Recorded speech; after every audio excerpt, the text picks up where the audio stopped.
So I am delighted to introduce to the stage a true friend of Britain, my friend, the Prime Minister of Australia. To take action together on issues that really matter to our two nations and to the wider world. So Anthony Albanese has given a big speech to the British Labour Party conference in which he's defended democracy and backed up his struggling mate, Sir Keir Starmer, the Prime Minister of Britain. This is a big speech about how to defend democracy, about how to fight back against the forces of populism around the globe.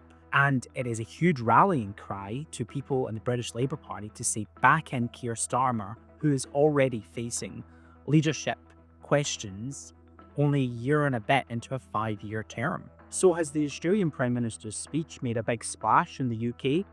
From standing together with the coalition of the willing to help secure peace on Ukraine's terms, to striving together to mobilise global action on climate change, to investing together so our citizens can build and crew a new generation of submarines through our AUKUS security partnership.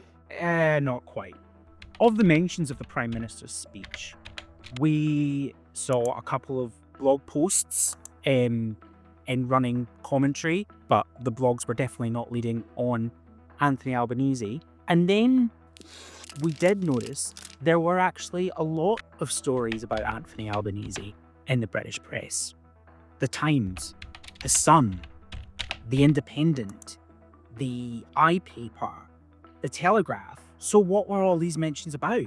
The speech, surely, the speech defending democracy. It was all about the Republic. Probably the last Australian Prime Minister to make any sort of dent into the UK's news coverage was Paul Keating, who is the godfather of Australian republicanism and who famously touched the back of the Queen and was dubbed the Lizard of Oz by the British tabloids. Now, Anthony Albanese, a very staunch Republican, has been picked up by the British press for a very different message to Paul Keating, that he will not have any referendum on the Republic or anything else at all while he is Prime Minister, which, considering the result of the last election, could be a very long time, and the fact that he was very chummy with King Charles and he invited Will and Kate to visit Australia while he was up at Balmoral.